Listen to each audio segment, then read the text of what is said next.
Yeah, you can start it.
What's happening, everybody? Thanks for tuning in to the Still Knick Fans podcast. This is episode number 31. I'm your man, Ron, and this is my brother, John. What's happening? What's going on? What's going on? We're back in the building. Yes, we are. Yes, we are. Another glorious day.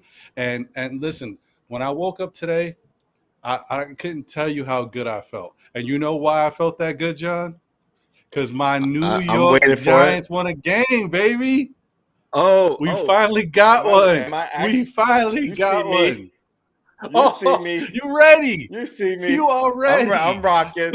Listen, this is a Knicks podcast, right? But I'm ready. Look at that. Look at the Knicks. Look at that. Got the Knicks hat. Let's go, got baby. The Giants sweater. You know what it is? Like, there was an aura around everywhere I went today. Like, when I woke up this morning, people were walking with a little pep. There was a little stride to their bop. I was like, yeah, man, them Giants.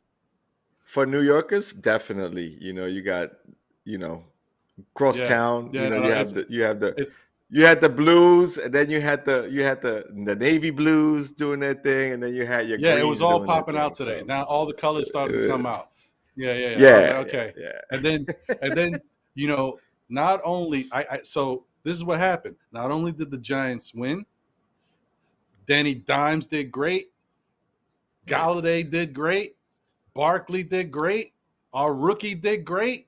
The offensive line did great. What more can I say? I was on cloud 9, B.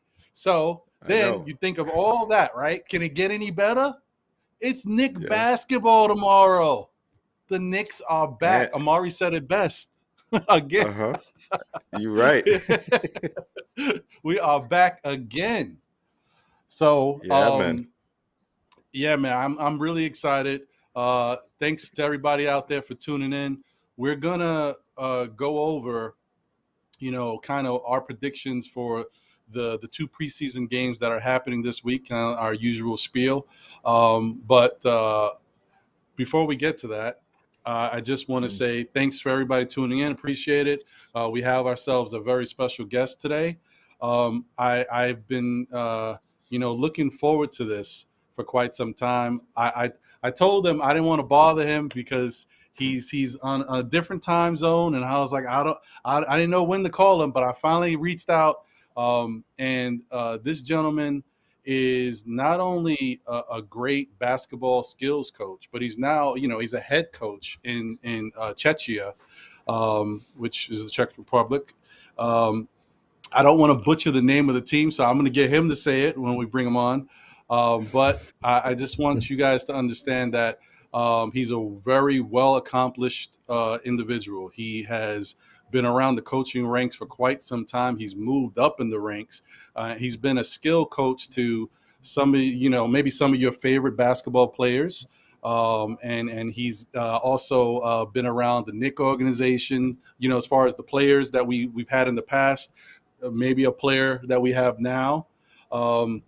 It's to me a great honor, and I really enjoy these type of podcasts because we really get to go into like a different mindset with someone who sees basketball different than the average fan and has been around it differently. So without further ado, just want to give a warm welcome to our special guest. This is I'm going to call him Coach A. This is Coach Gilbert Abraham. Thank you for joining us. We appreciate having you here. Welcome. Round of applause. Yes, sir. Very humble to be here, man. I appreciate you guys, man. Thank you. I think that it's one of those things where we have been fortunate to get into this whole Knick conversation we've been doing. We've been doing it for maybe 9 months, and we met some really great people along the way, and we continue to meet great people. And I can already say that you're a part of that lineage. We appreciate having you. I know it's very late over there, but we thank you for staying up with us and being able to talk a little basketball with us. So thank you once again. No, I'm incredibly honored and humbled, and anytime we get to talk basketball, man, it's magic. So, I'm happy to be here. But then let's get to it. Let's get to it.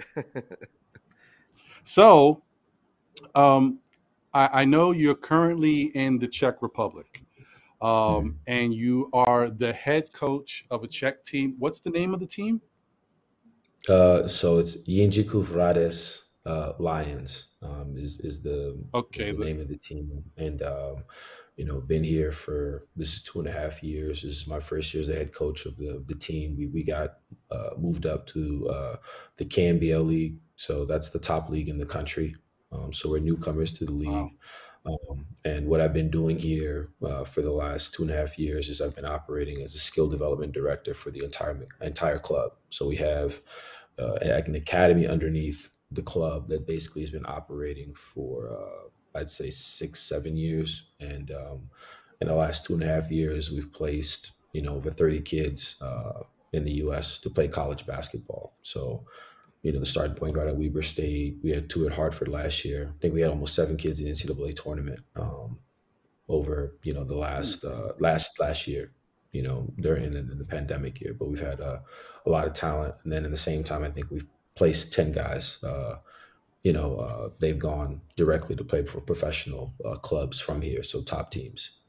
So there's been a lot of success, and you know, I've had, you know, hands-on in that process during the regular season here, and then when I go home, then I get back to doing what I'm doing as far as skill development training in the U.S. In the summer. I see. Well, first, I would like to say congratulations on the move up. That's awesome. That's obviously, you know, another level to kind of the work that you've provided, and of course, you know, some of the work that the young men have provided in order to get your team up to that level. So that's amazing. And yeah, man, that's pretty awesome. You know, the opportunities that come from, you know, playing this game we all love, you know, basketball. To think it's like a schoolyard game that has developed over the years and has given the young men an opportunity to like broaden their horizons and see new places and experience new things. It's amazing to see. Even yourself as an individual, are you from the Czech Republic, or are you from the United States? Just a little background. Oh, I'm original. My you know, ancestry, like my mom and dad are Nigerian. So you know, I actually was born in Bonn, Germany, and my dad was a diplomatic official. You know, so that's like how it started. Oh, wow. But Nice. We moved to the U.S. when I was like 3. You know, so I grew up in the Maryland, D.C. area, PG County, Maryland, and played basketball there. Grew up there. I mean, you know, the whole DMV area. You know, I grew up. You know, in the same time frame and era that you know, Joe Forte and Keith Bogans and like a lot of those guys, Delonte West came out of that area. You know, it's, you know, Steve Francis, you know, Kevin Durant, like that's the crew, you know, that came out of that region or area. And so it's a real basketball rich area. And yeah, you know, that's how I kind of got thrown into this whole hoop scene, you know, as a young player. Yeah, see, yeah, no, just that information alone, you know. Yeah, that information alone is extreme. I'm not. Am I breaking up on you, Ron? I'm sorry. No. You sound good to me. Am I breaking up? Oh, okay. Perfect. Yeah. No, we're good. I just wanted to say that was that's key in sort of like the upbringing, you know, like young men, young women who want to, you know, play basketball for a living and just or even find a niche in, whether it's not necessarily playing, but it's also like coaching or training or some parts of basketball. Maybe it's in operations, and so there's opportunities there. Even more so in other areas of basketball, right? Not necessarily just being a player, but kind of also figuring out other ways that you can be a part of that and experience basketball as a whole.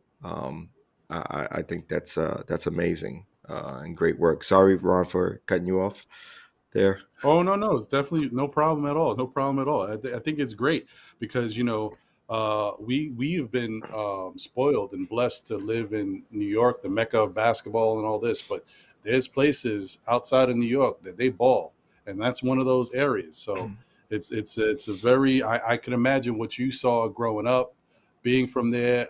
There's a lot of good talent that's come out of there. And I think I don't know if it's PG County, But isn't Durant from there, that area too, somewhere? Yeah, I know he's in the DC area. Yeah, it's a lot of ball players from over there. PG County, Maryland. It was a 300-mile radius.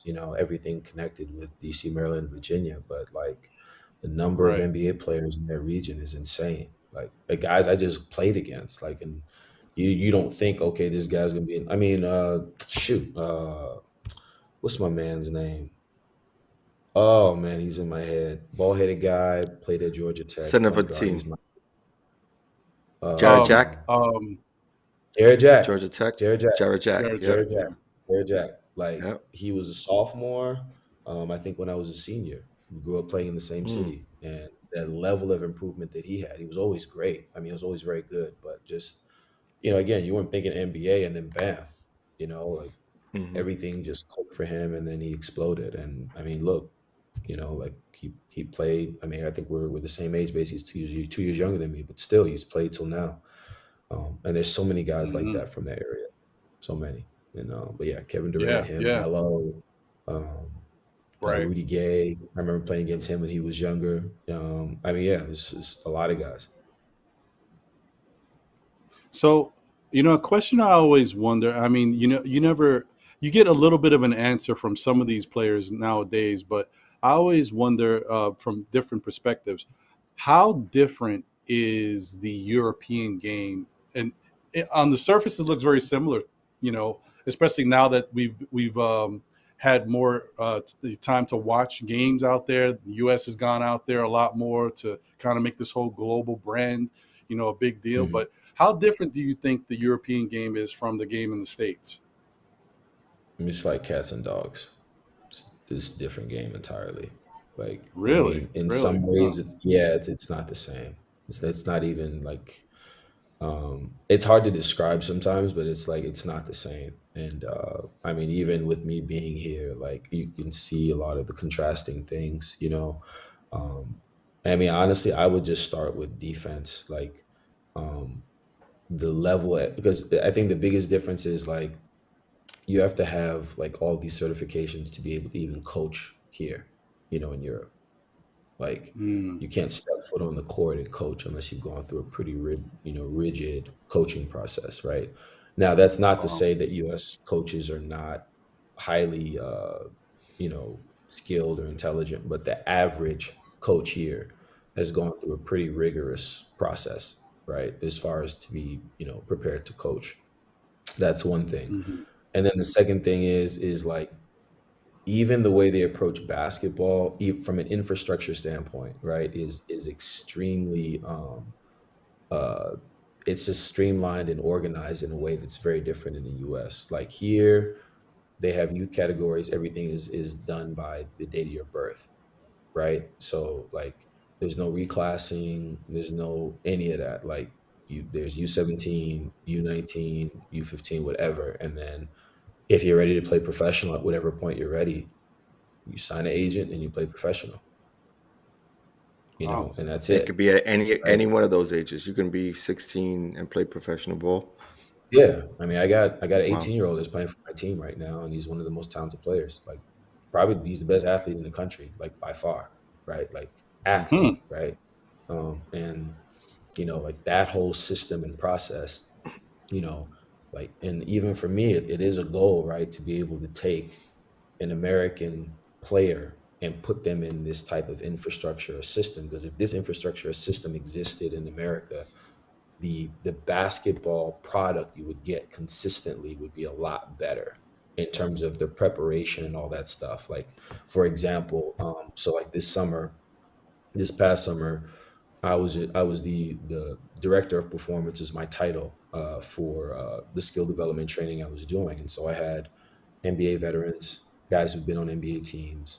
I had rookies, and then I also had European prospects all under one roof this past summer. So it was 25 players at under that were coming through, the training facility that I was at. And I was the main guy that did all the skill development training. And the European prospects behaved like NBA veterans.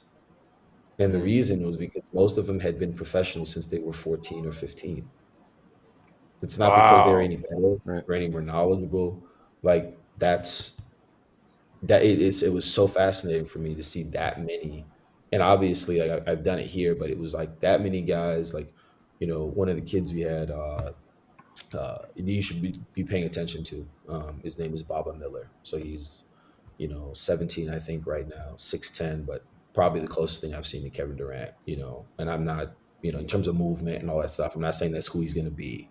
I'm just saying that's the closest I've seen to that type of movement and size. Like he's a 6'10" guard, with cat-like feet, not normal, right? So we'll see how he progresses, but yeah, that basically is what I've seen from that perspective.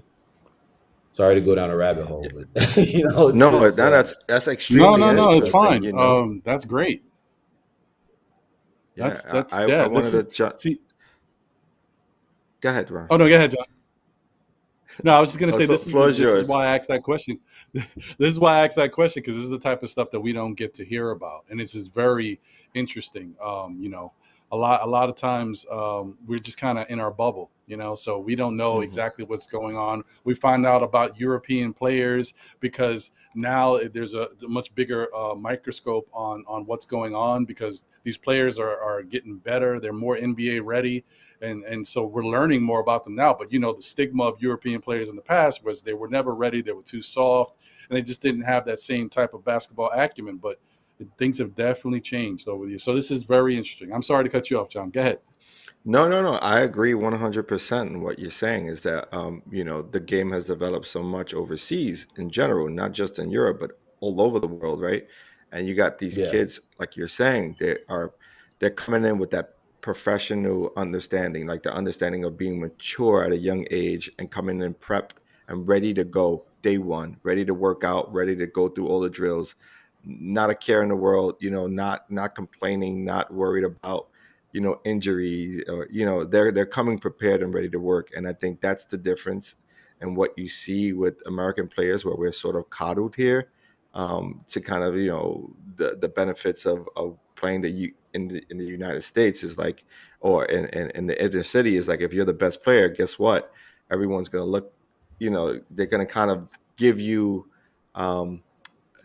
almost accolades to the point where you don't have to work as hard anymore. You know what I mean? And I think that's something that, Americans or our kids here in the States take for granted. It's like, yeah, you may be the best in your city, but are you best in the state? Are you the best, in the country? Are you, and it takes that certain level of player to like, work at themselves or work on themselves to be that much better, both physically and mentally.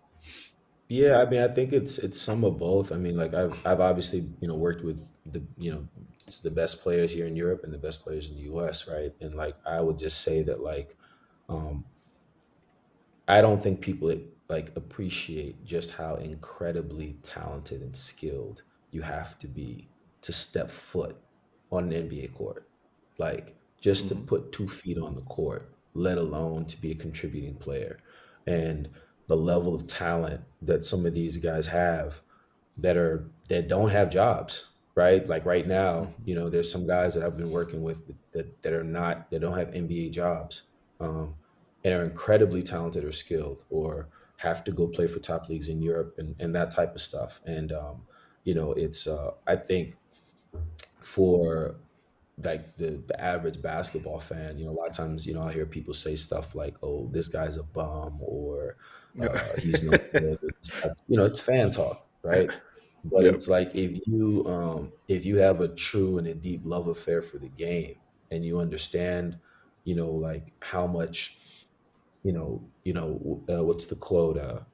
You know, um, you know, whatever amount of life you exchange for something, that's the that's the that's the value of what you're doing.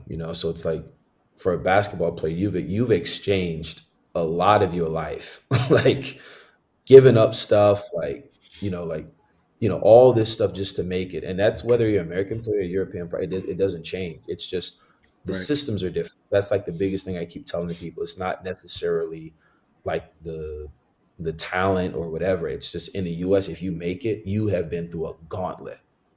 Like, you know, the high school ranks, the college ranks, like, and those games are completely different. Like, that doesn't prepare you for the NBA. Like, FIBA is actually like the FIBA system is closer to the NBA than playing high school and college basketball because there's no 24/7 clock, right? Like, there isn't, you know, you're not learning to play with the proper spacing. You're not learning to use like a lot of the complicated defensive schematics that are being used. Like, you know, y'all head coach is Tibbs. Like, you know, what he was doing he with the Celtics with all the icing and the downing and all of those things. Like, you take a 19-year-old prospect who's not done this stuff for years, and then you want to put him on that bench, they're going to struggle. Like, the average, like, is like, it's hard, you know, like, and, you know, from a different perspective, it's like, okay, a European prospect is learned this stuff probably for 4 or 5 years, so they're more equipped. Now, they might not be more talented. You see what I'm saying? Like, depending on whoever the player is, like, but when you do get a European prospect that is very gifted, they're more prepared. So it's like, you look at Giannis, you look at Luka Doncic, you look at some of these other guys, like the MVP of the league and the rookie of the year, right? And, you know, for the last few years has been not from the US. Yeah. That's like, a good point. You know, and I'm like, that's a good point. Pay attention. Jokic, Luka, Giannis, we can keep going. Like, was it 6 man of the year? Pascal Siakam. Like, all these guys weren't born in the U.S. So, like, the very best players, right? There's something that's going on in terms of like in terms of the process, right? Again, not necessarily talent, because they're the level of talent is world class, you know, as far as in the NBA, right? It's just, okay, are they receiving the right amount of information and resources to get to a point that they can be, you know, the best version of themselves? Right. That reminds me of sort of the sort of what Kevin Knox has gone through, right? He's gone through so many different coaches, and now he's with Tibbs and kind of fell out of the rotation.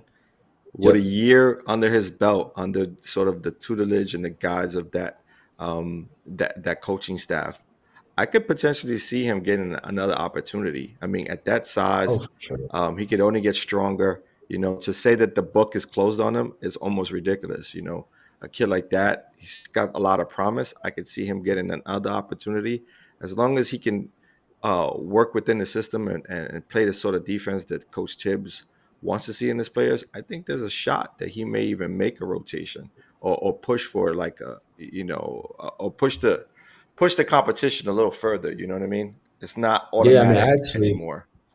Yeah, one of my other kids that I trained that was at Kentucky. I saw Kevin Knox up close and in person practice back then, you know, and yeah, I've seen him since he's been with the Knicks, and you know, he's in kind of the problem where he's what they call a zero forward. So he has the skill set of 3 offensively, but defensively he's a 4. And with guys that are like that, they have to have a lot of defensive versatility, from the regard that they have to be able to guard multiple positions. And he's one of those guys that, like, okay, like, he doesn't have a well-defined role that's absolutely clear and streamlined. And so what happens is when you get guys that are very, very versatile, you can't necessarily put them in like a box, right? Because they haven't mastered anything yet. And the issue for him, honestly, again, with especially a coach like Tibbs is like, all right, like, every year there's a new 100 players that are coming in every year, right? And if you have a veteran coach that has to win, and I have to choose between a guy who doesn't know what he is and a guy who knows exactly what he is and how to do his job, it's an easy choice. It's a very easy choice. And that's not to say that he's not going to develop and improve, but that's just how this goes, especially if the coach is being judged by wins and losses and not by development. It's not even close in terms of the decision. And that does not diminish his talent or his ability. Because if you put him on a bad team and you say take 20 shots a game, he probably looks awesome. And we're talking about him like he's a budding this or a budding that. Situation is everything. Sure. And that's kind of the thing that we noticed with Knox, because when he first got here, that the team was very chaotic and was very free flowing, but they had no system. So he was used to being able to just take a shot if it presented himself, whether it be good or bad, and he was able to score some points. But it's just, when we get to a point where you get a coach like Thibodeau who's in here, who expects a lot on the defensive end, and he will allow you to do things on the offensive end, but it has to be in some sort of scheme. He just seemed to kind of pale in comparison to the rest of the team, and therefore he lost a lot of minutes and we haven't been able to really see much of him. And now it's kind of like he's on that proverbial bubble. Will he stay on the team? Will he even make the team coming out of training camp? Like, we don't know. He is definitely still, very talented young man who has a good skill set, and he's got height and length that we can't teach, and he's very young still. So there's still a chance that maybe whatever he's done in this offseason and being a part of this new Knicks squad, maybe we'll start to see something come from it. But I was going to ask you about him. I'm glad John brought it up, because my whole thing about his game is, a lot of us as fans, if you just look at him, it doesn't look like he's doing much. He's not trying too hard, or he's not exerting a lot. But, some other people have said maybe it's just that's his way. Maybe things just come easy and natural to him, that it looks like kind of like a Kevin Durant, who isn't really, looking like he's working too hard, but he's definitely out there working, but he just does things smooth and gracefully.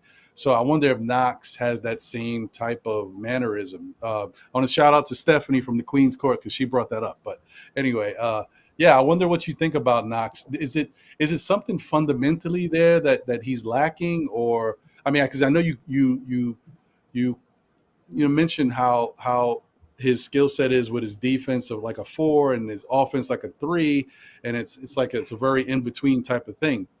But do you see something there that he can improve on that maybe could get him to the next level?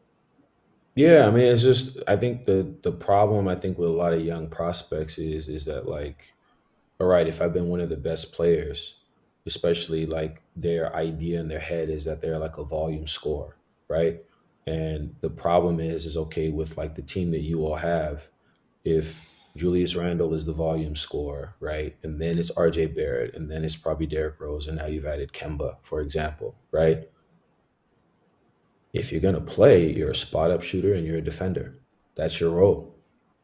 You're not going to get 10 shots. You might get 4, might get 5, right? And I think, like, so it's difficult then, because, okay, what have I spent my entire offseason or my entire life doing mentally, right?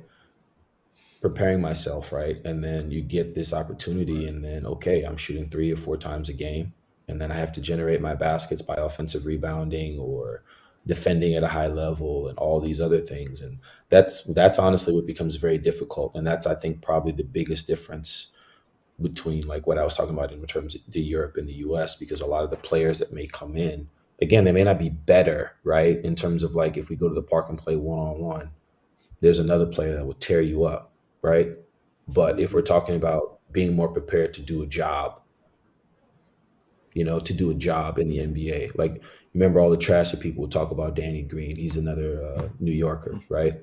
Like, right. That guy is a champion because he can do a job that most people are not willing to do.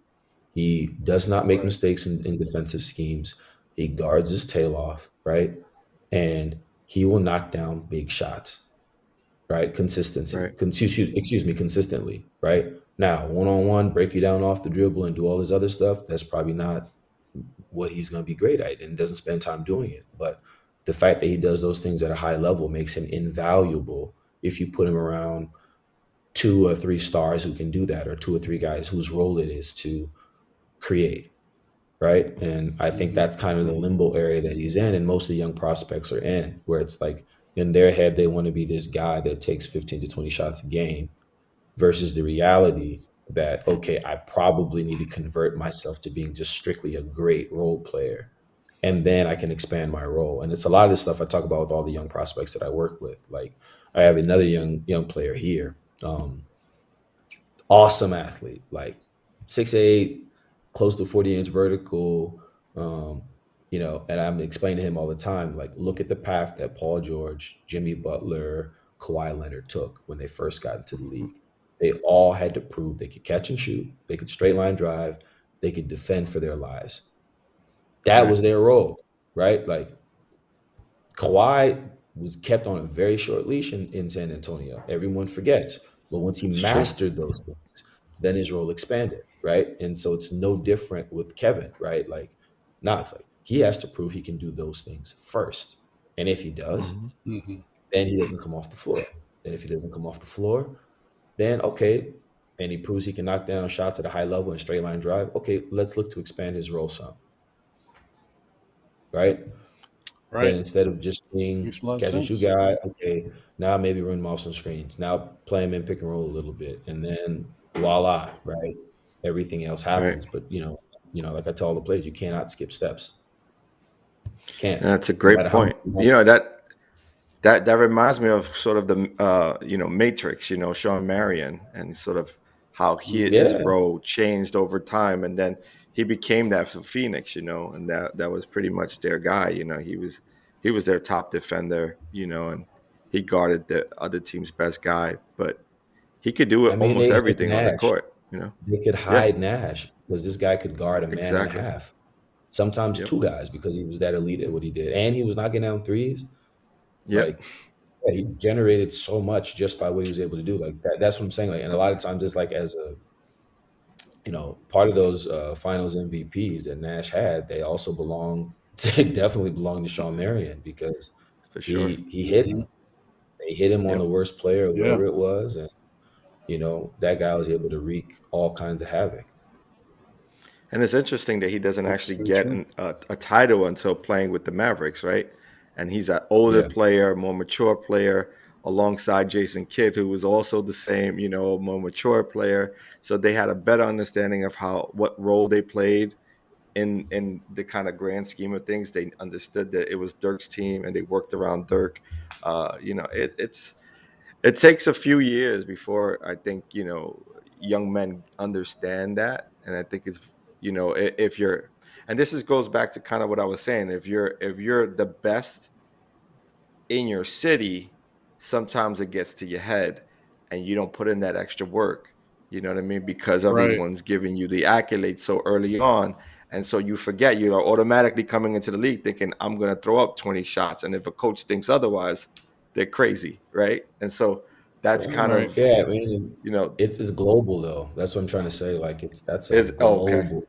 Yeah, it's like not just, for it's any craft that you're in, if, you're the king on the hill and you don't have a real, understanding of how great everybody else is or what your role is going to be, it's hard because, all right, you take the best player from any state in the U.S., they all think they're going to be some type of volume scorer. Like they all want to go to their team and take 20 shots.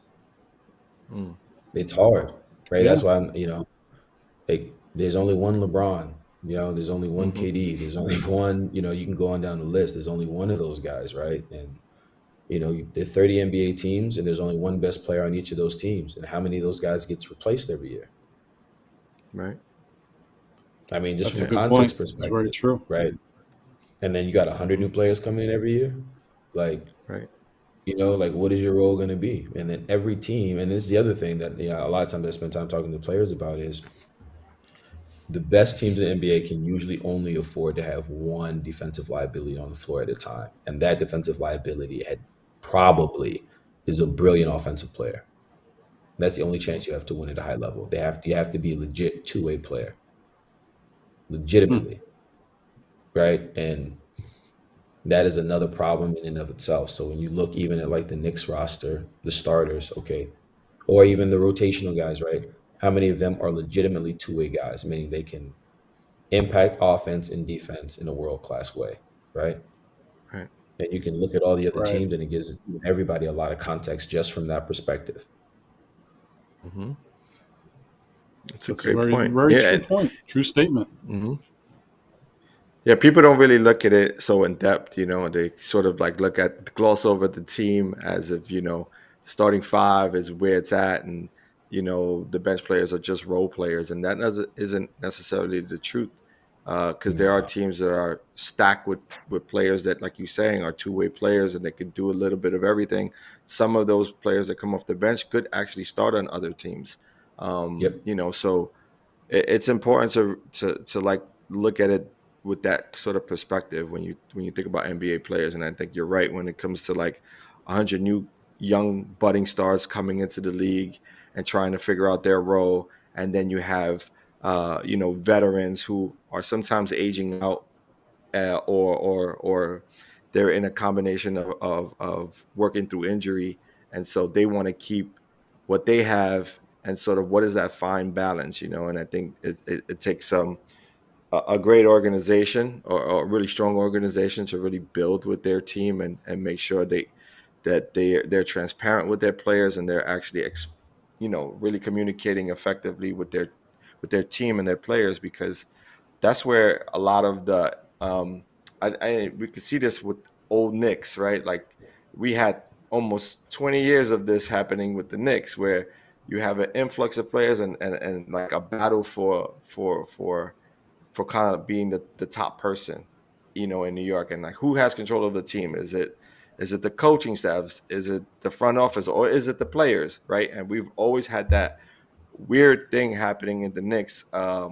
And this really happened like towards when I would say like late 90s or so, I would think. Like this is when James Dolan just got the team, and then Scott Layton came on board, and so like after that, you know, big Hewen era, you know, like it was Hewen and no, actually it was the Marcus Camby era after that, and then they were still sort of right in it, and then right after that we just went into this weird place. It just became like you know, a place where, you know, players would wreak havoc, or you know, and or even coaches. And look at our what they call like our history of having to pay coaches right now. We're still paying a couple of coaches from that time in that era, right? I think we're paying Coach Brown, Lenny Wilkins, a bunch of them, I can't even go. Yeah. No, I mean, I mean, I like, just, you know, from a transparency standpoint, like, you know, I was you know, Raymond Felton's trainer for, you know, 10 years, you know, so I got to see and be around stuff. And I really thought that Donnie Walsh, I know I'm what's I'm saying it right? Yeah, sorry. It's Donnie Walsh. Yeah, Donnie Walsh, yeah. Yeah, he had the best plan, in my opinion, you know, but he just wasn't allowed to fully execute it, and I think that's why ultimately he left. And you know, like, you guys had everything that was needed in terms of the young core. You had a young Dino Gallinari, like, you know, Wilson Chandler. Yeah, I mean, like Wilson Chandler, you know, J.R. Smith. Like, you had, you know, a young Raymond. Like you had all the pieces in place to really, I think, take off. And you know, you mortgaged everything, you know, too early, and you know, you lose all your assets, and then it's hard to build from there, you know. And you know, I think especially with and this is just honestly, even, you know, from what I'm involved in, even here, it's like, if you don't have great ownership and great management in terms of everybody working in you know, synchronicity, you know, and understanding what's going on, and you know, also being able to invest money very wisely, right, in terms of with everything. Like, it's not just coaching. Like, I think a lot of times with a lot of these jobs, you'll see like the coach might be a solid coach, but what is the infrastructure that's surrounding the coach? And the teams that you see consistently win and always contending and always doing a great job, they have the most solid infrastructure. And like your Miami Heats, your Spurs of the world, they're always in the mix. Always, just because of the infrastructure that surrounds those people. And then they have staying power because they keep the same coaches. So there's longevity there because they just stick with them through good, bad, thick, and thin. And they have the same infrastructure. They have ownership, and they lock in and they stay that way. And that's why you have success. And I think in New York now, I feel like a lot of people have learned their lesson, and they're just going to allow Tibbs to do what he does. And then you have a front office now that I think is going to be consistent in terms of in their process. So I hope that this stays and continues in the vein that it's going in, because it does look promising. But I thought Mike Woodson was a really, really good coach for you all, right? And he did a good job. The problem was the front office was on a different page, in my humble opinion. And so when they made some of the moves that they made, you know, like you came off of a 50-win season, you had pinned everything with NBA veterans that basically were coming off the bench, and you had all of those starters that were in the primes of their careers. And then the next year, you did what you did, right? Like, you know, I don't know how much of that is the coach's job, right? The coach can only do what they can do if they have the right tools in the drawer. And if you don't give them the right tools to do the job, you're gonna get what you get. So it's very, very good point. It's just so true. We've had to being New York fans, and you know, we've had to deal with it for quite some time. There's been a lot of, you know, ineptitude and dysfunction in our front offices and the way we've done things. I feel really positive about today's team and where we're going. I hope they continue to do some of the good things they've been doing so far, and can continue to build and, you know, incorporate the youth into this kind of semi-youth veteran movement we've got going on, because it's a good mix of both, I would think. But we'll see what happens. But it's definitely an interesting time. It's an exciting time to be a Knick fan. And I'm just happy to see what this team is going to do going forward. Now, before I get into the next set of questions that I had, I just wanted to give a shout out to the chat. Got a lot of people that joined today, and I just wanted to give them a quick shout out. Thank you to Geraldine McIva, Stephen Hewitt, Andre Jackson, Cornelius Thomas, friend of the show.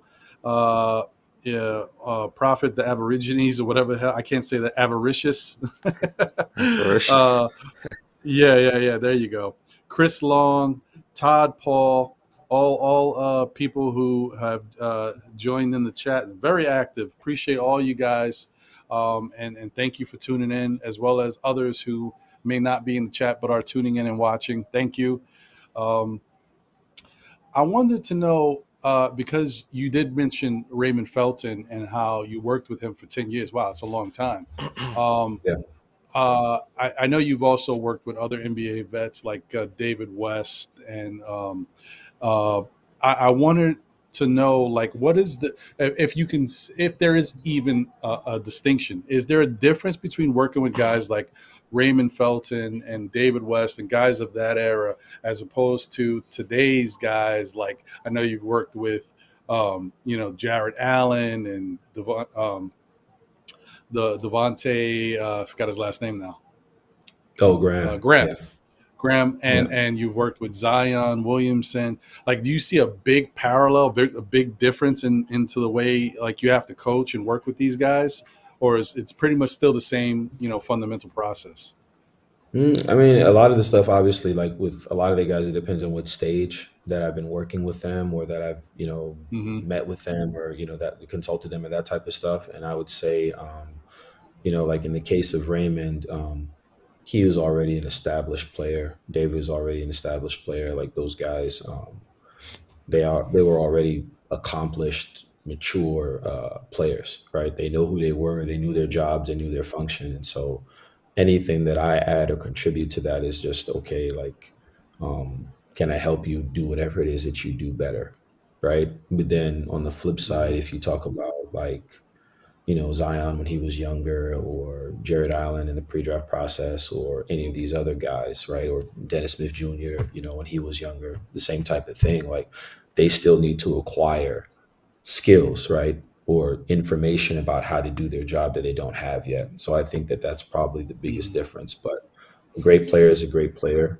A great prospect is a great prospect. It's just again, it kind of goes back to what I'm talking about. It's like if some of these players had different situations, then the way that they develop and the opportunities they get is like completely different. Like if I had it my way, right, every high level NBA point guard, you would love to put them with D'Antoni, at the start of their career in terms of high level pick and roll player, because it's the reps, it's the number of pick and roll reps they're going to get in space, right? And you can pretty much see any of the talented ones that have had the opportunity to do that with him, what they end up looking like over time, right? Like if you take any good, not great, just any good NBA point guard and you give them the number of pick and rolls that they'll get playing under somebody like D'Antoni, they probably will have close to an all-star caliber year. Right? I'm not talking about like I'm just saying good in terms of can make the reads, not make mistakes, do the job at a high level, right? And it's just like you can kind of see it, right? And then even if you look back at some of the guys who've won Rookie of the Year, it's opportunity and volume. Yeah. Right? Not necessarily ability. Right. So it's just that's a good point. From a developmental standpoint, like that's a lot of the stuff that you have to look at, because it plays a huge role in all of this. Yeah, no, I agree with you on that. I mean, I think for some of us Knick fans, we've got like a bad taste in our mouth from D'Antoni as an overall head coach. But on the offensive side of things, he definitely deserves all the props, because he puts in systems that have worked everywhere he's been, except I think there was one place he was at where the offense was really slow to come together. I can't think of it right now. It escapes me, because I know what he did with the Knicks, Phoenix, and with Houston. But I felt like there was maybe a stop in between or something where he struggled a little bit to get them to buy into the offensive principles. It might have been the personnel, but usually everywhere he goes, anybody who works under him offensively, they have a really good system and they can score points. He has to have a decision-making point guard that can score, right? So if he doesn't have it, right, or let me not say now, now I think he's evolved even more, but then in particular, like he had to have a high level decision maker that could score. So I remember with the Lakers, Kobe wants to play out of the pinch, right? It was the same issue with Melo, right? They want to isolate and play out of the pinch, and the way he was doing things was all pick and roll derived. So yes, Kobe could do it.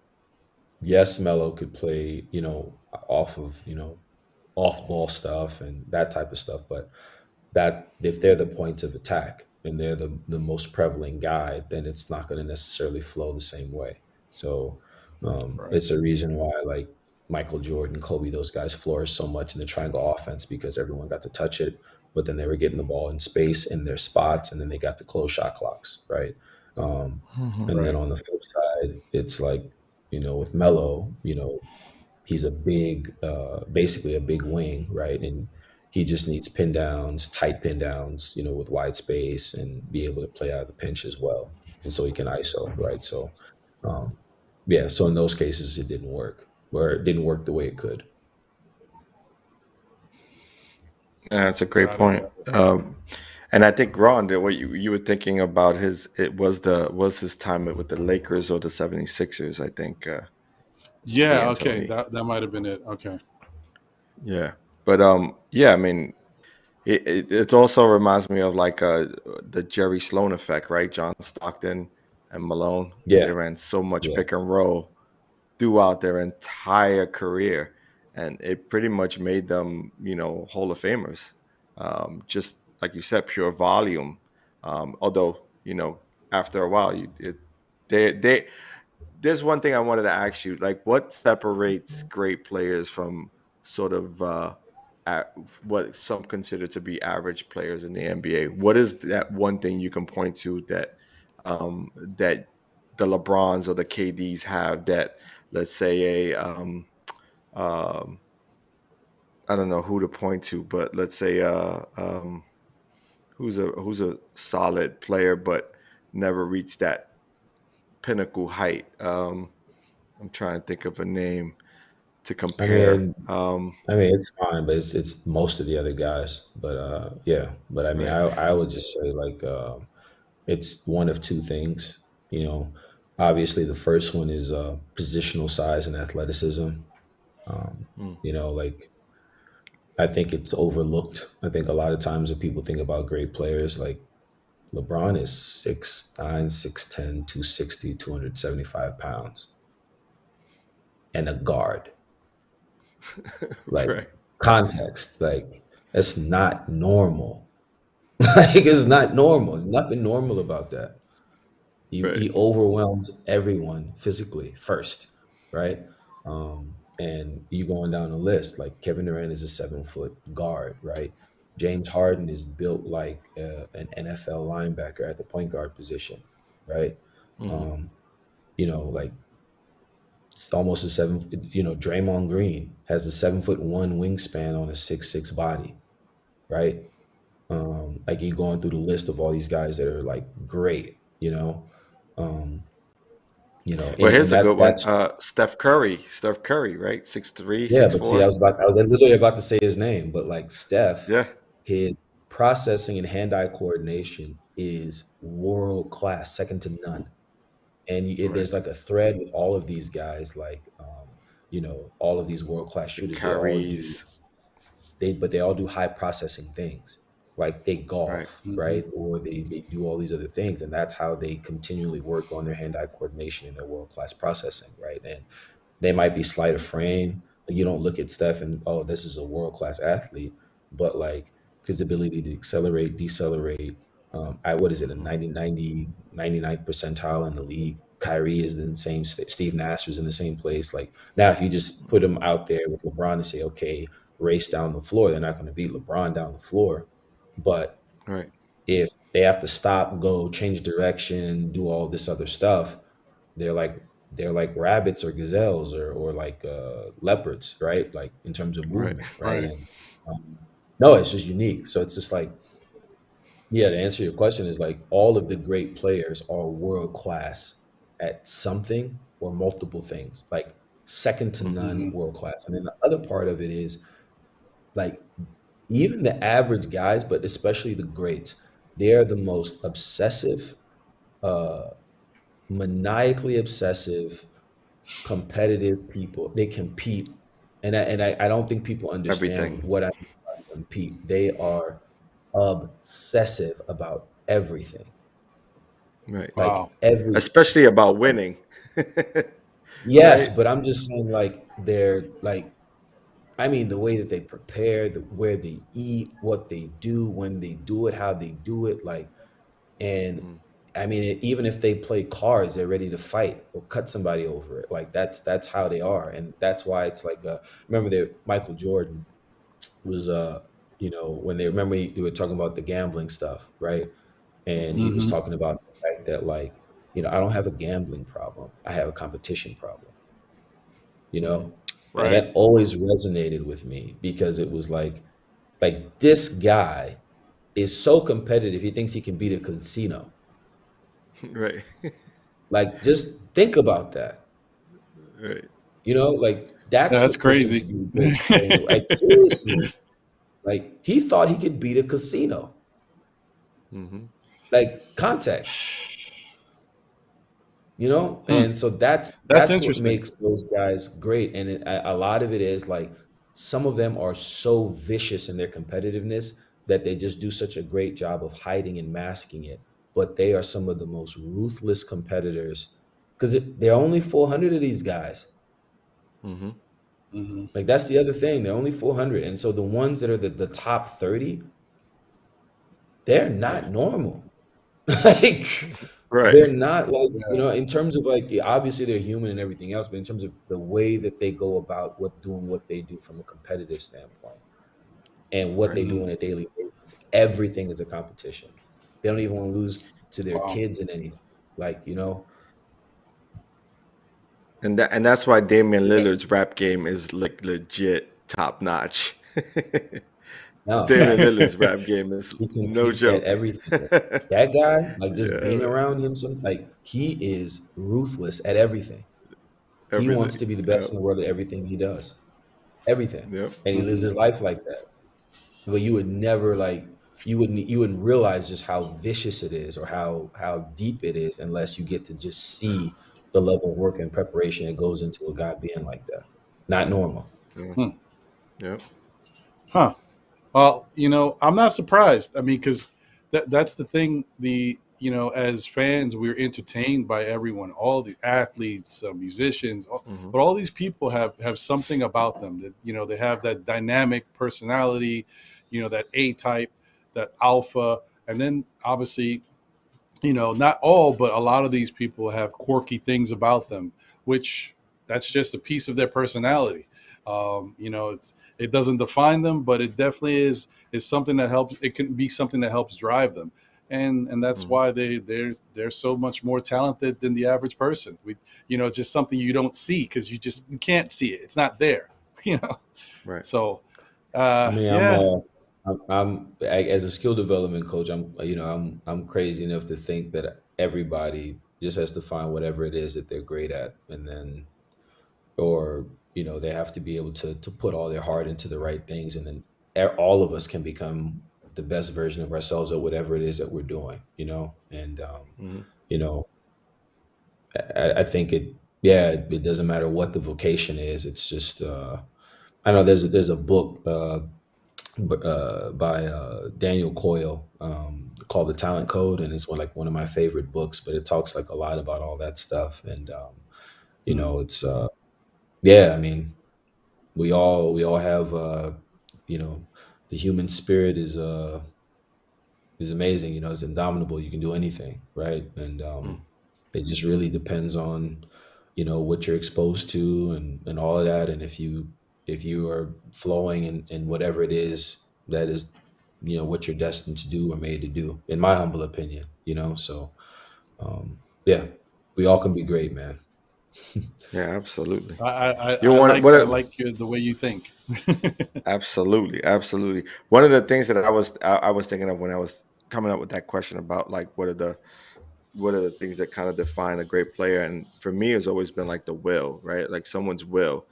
You may not be the best talent in the world, or you may not have all the natural ability or attributes that come with people of certain stature or size, but if you have the will to learn and to progress, I think you can accomplish almost anything, even winning championships. When you look at Giannis and this final championship that they went through, he got injured.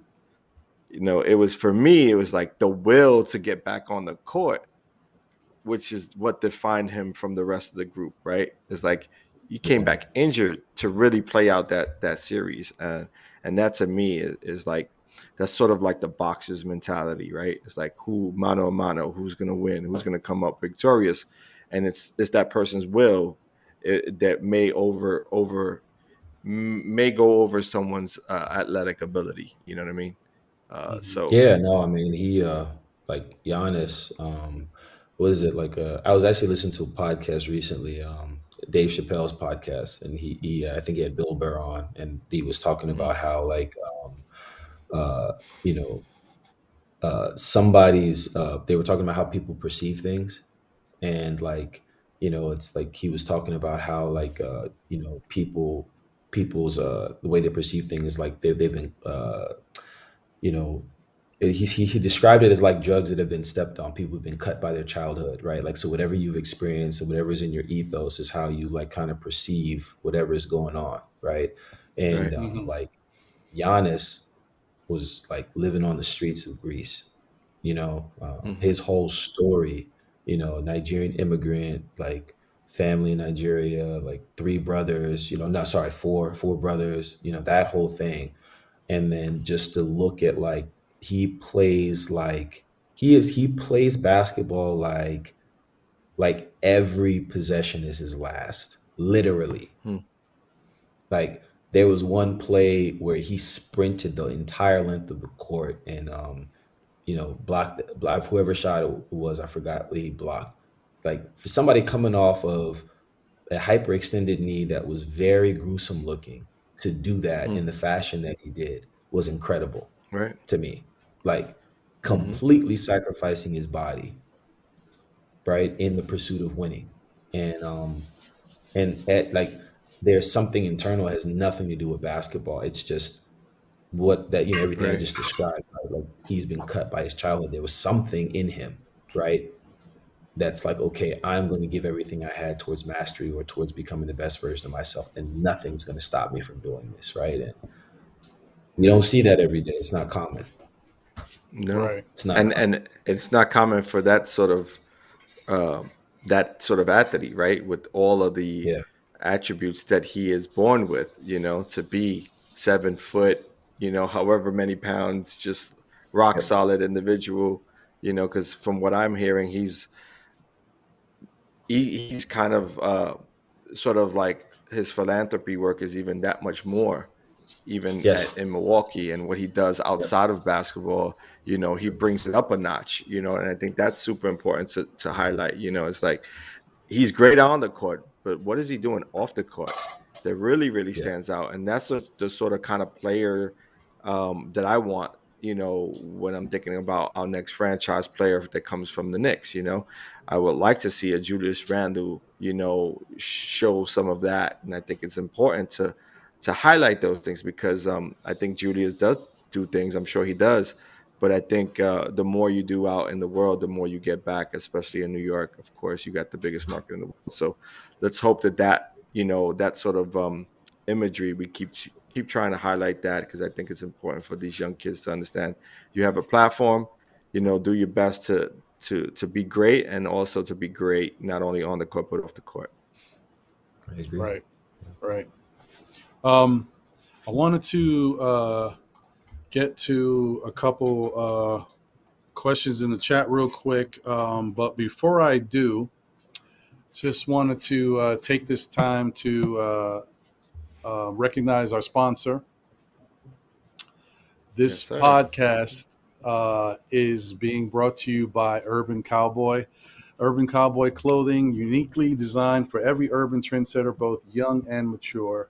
You guys can definitely go check out, their wonderful boutique. It's a shop that I would say is kind of a little bit of casual, and there's some things that you can get that if you want to go out in the town and just be not suited, and but you want to be comfortable yet look the part. They have a little bit of everything. So it's not just, you want to lay around on the couch and just be able to go outside and throw something on. They've got nice tees. They've got that. And they've got something a little nicer if you want to go out in the town and just relax, maybe, hang out with your lady friend or whoever. They've got you covered. So definitely check out Urban Cowboy. They are a great line of clothing. And we will continue to, mention them, and hopefully, in the future, maybe we'll even have some pieces to show. I'm still working on my order, so stay tuned for that. Nice. I had a question from the chat. This guy you might be familiar with. It's Mr. Cornelius Thomas. Yeah, he's a friend of the show. Yeah. Naija boy. Naija boy. Yeah, yes, sir. He had a question. What style of play would be optimal when observing the makeup of the roster of the Knicks? Do you see and think Kemba and Fournier assimilating successfully into their defensive persona? That's a great question. It's funny. That's actually what I was thinking about. I think. Look at that. I literally was just thinking about it. I think. Whenever you're thinking about offense and defense, at least from my perspective, I think it's important to invert, or to think about it from the opposite perspective. Like, if I was going to attack the Knicks, how would I go about doing it, right? Offensively, right? And both Kemba and Fournier have had success everywhere that they've been, for the most part, in terms of understanding defensive principles, being able to do their jobs. Obviously, Kemba has, his weakness is his positional size. He's small, right? And whatever action that's run, he's going to be forced to be in a position where he's going to have to be switched out or pre-switched, or we call it blitzing or blitzing him out, like that type of thing. And if he can be picked on, he's going to be exploited in some regard. Now the Knicks do have rim protection, and Kemba obviously does a great job of applying ball pressure, but frankly speaking, he is going to be a liability or somebody that they're going to be able to pick on, right? But with that said, his offensive output, if he's healthy, far outweighs any of his defensive liabilities. And because he's such a wily and experienced veteran who can put rim pressure, on the rim, and can play make and also create and score, I think that's actually what the Knicks need. Is because they didn't have at the point guard position somebody who could generate and create offense. If you put him in a pick and roll, he can generate and create shots for himself and for other people at a high level. And then honestly, like the problem that you all had, especially in the playoffs, was someone like Julius, because he's he's not mellow, right? But in terms of function, offensive function, that's how he functions. But he doesn't have the same level of shot creation, right? So it limited him, right? Because then they could just load up, and then he's forced to take all these contested twos, right?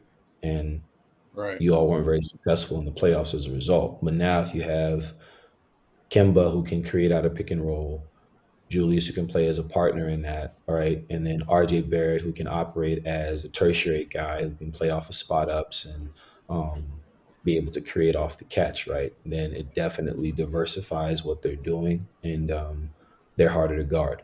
And I think that was the idea behind this roster, along with Fournier, who's another, he's proven himself to be a prolific spot up catch and shoot guy. Part of the problem sometimes with Derek is, and again, this is not a critique at all, because I love Derrick Rose. It's just he's more of a two guard, in terms of function, right? Not necessarily, ability. So, honestly, them even playing them both together in the backcourt, I think would be great. But in terms of just the traditional, like, okay, if you talk about point guard, yes, Kemba and D Rose can fill it up, but like D Rose's role is more so to score, whereas Kemba's role more so is going to be not just score, but also to create and play make. And I think if you have that mix, then they have a chance to do something, pretty substantial, I think, this season. Yeah, I agree with that. I definitely think so.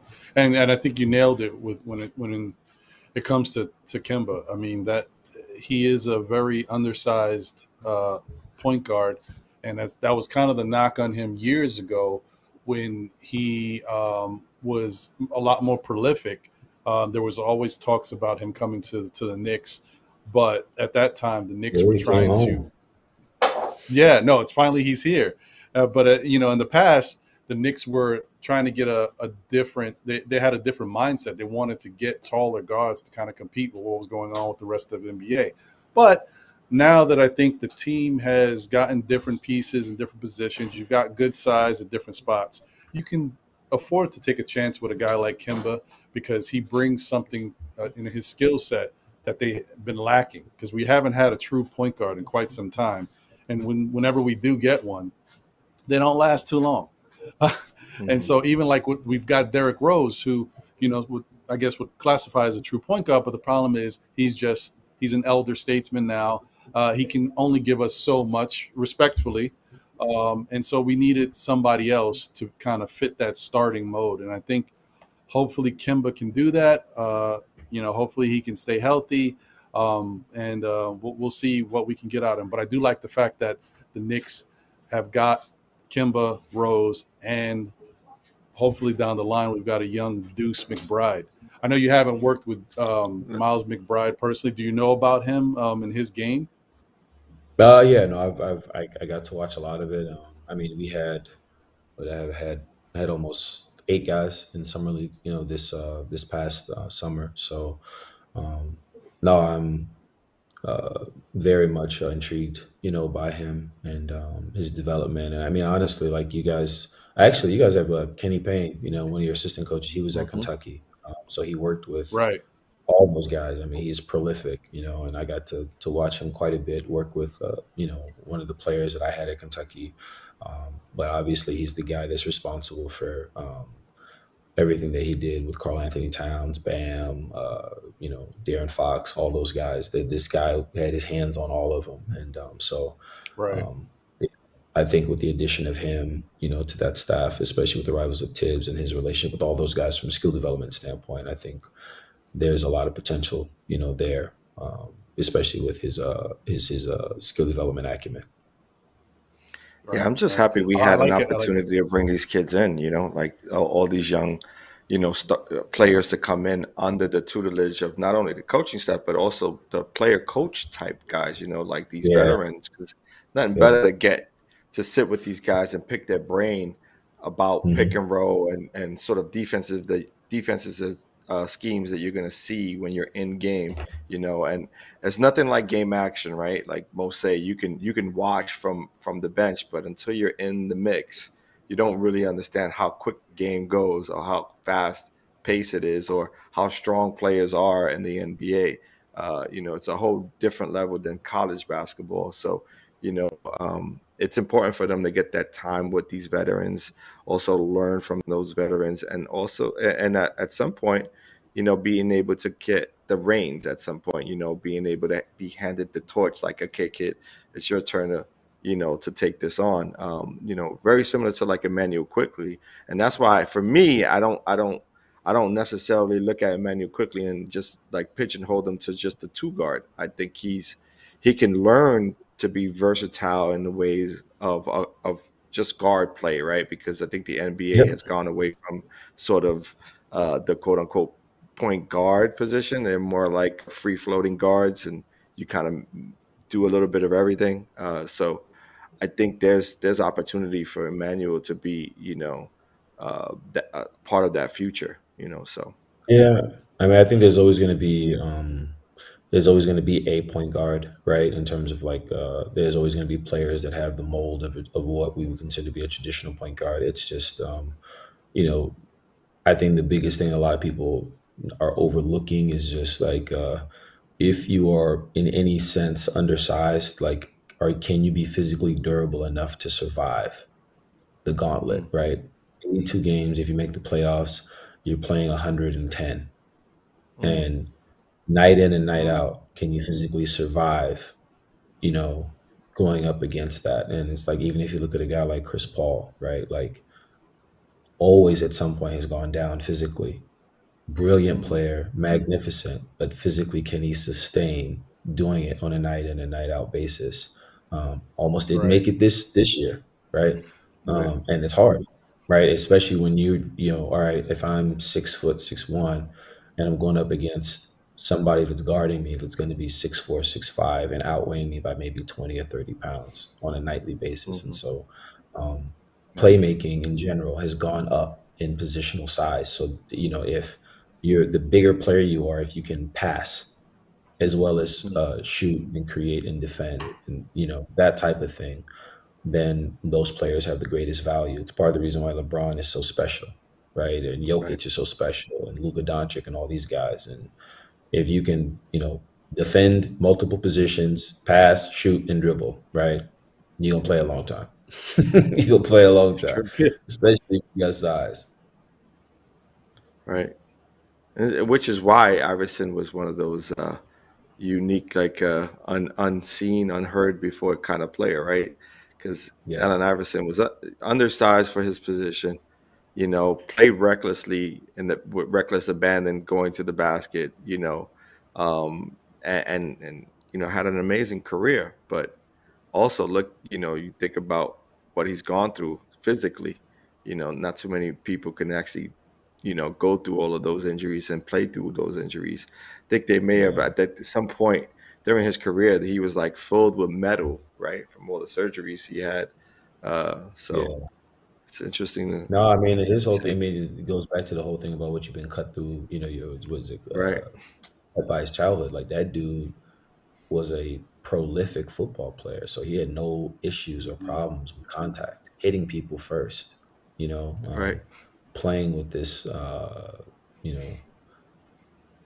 defensive passion, right? He had or offensive passion. He played again he was very similar to Giannis in what I described with he played with everything that he had, every possession. So right, yeah, he's one of my all-time favorites. Yeah. Oh yeah, well, now he's a good one, man. There's nothing you can say that to me will tarnish what he brought to the game of basketball, on the court, off the court, the style, his fashion sense. He revolutionized the game in his own way. So yeah, he's a staple. They stopped wearing suits because of the guy. Right, exactly. Had to wear suits. Yeah, exactly, man. Like, just forget all unmatched. That. I'm wearing some jeans. I'm wearing my do-rag. I'm coming and braided up. He shifted the whole culture. Baggy stuff, everything. Baggy shorts, the whole nine. Yeah. When you think of that, and you think of Michigan, right? It was the other group, the Fab Five. Yeah, they were probably the ones who brought back the long baggy shorts, but AI had a lot to do with the rest of the style. Yeah. For sure. Quick question. I had two questions about two young guys, and then we'll get to wrapping this up and just get into our Knick preseason stuff, because that kicks off tomorrow once again. Everybody, if you haven't already, make sure you set your tubes tomorrow in preseason basketball. The Knicks are back. What's the timing on that? 7:30. Yeah. It's a 7:30 type of function now against time, right. we'll get into it. Yeah. So I wanted to know, another question about Jindrichuv Sims' lateral movement and how you felt about him, because personally I got to see how he played in the summer league. I didn't know much about him. John and I both did our own little set of scouting for the NBA draft. And honestly, he wasn't a guy on my radar. I don't know if he was on. I don't think he was on your radar either, no. John. Yeah, I knew nothing. And the fact that the Knicks wound up drafting him in late in the second round, and he's got an interesting style of game, big guy. So I wondered, have you had a chance to see him? You're talking about Aamir Sims? No, Jindrichuv. Jindrichuv. Okay. No, I haven't had a chance to see Jindrichuv. I worked with Aamir Sims. Aamir, I know. Yeah, I was going to get to that next. Yeah, but no, I haven't had a chance to look at him. No, not yet. Well, definitely take a look at him if you ever have a moment, because I'd love to pick your brain about that. We could do that some other time. But yeah, because he's an interesting. That's got me curious now. Yeah, he's interesting because I look at his game and I see like a young Dwight Howard, not as aggressive and where did he play? Where did he play? Texas, was it? Texas, is it? Yeah, I think it was Texas. Mm-hmm. Yeah. Yes, I did see him. Big hair, big fro. Yes. Big hair, jumps out the gym. Yeah. Yeah, I definitely saw him. Uber athletic. Yeah. Yep. And he might turn out to be a big part of the Knicks in this early season because of the health of Mitchell Robinson, the fact that he's not fully recovered from his foot injury. And they've waived Luca Vildoza, so it opened up a roster spot. They don't really need to use it right now, but it is there. Yeah, so I mean, the fact that he may be playing with the big club earlier than we thought. I think he's definitely someone to watch. I like it. Like I said, I liken his game to kind of like a Dwight Howard, not as aggressive, not as good of a scorer yet, because Dwight was, pretty ferocious when he came into the league. But I think Jindrichuv has the same type of abilities. And, Prophet mentioned about his lateral movement, which it does look pretty good. It looks better than Mitchell Robinson's, actually. So I just wonder, how that's going to translate for the Knicks. Yeah, and I mean, honestly, that's probably why he probably was selected, to be honest, because, a lot of the issue now is everything boils down to switching, ultimately. Like, whatever your initial coverage is in pick and roll, And again, everything does boil down to pick and roll. So whatever your actions are that you're running in pick and roll, whether it's low show, hard shows, quick show, icing, downing, any of those things. If you rescreen, the only thing you can do at that point is switch, right? And if you have a guy like with elite lateral movement that can contain the ball, and again, what I'm talking about as far as two-way players, right? If Sims can do those things, then he'll play.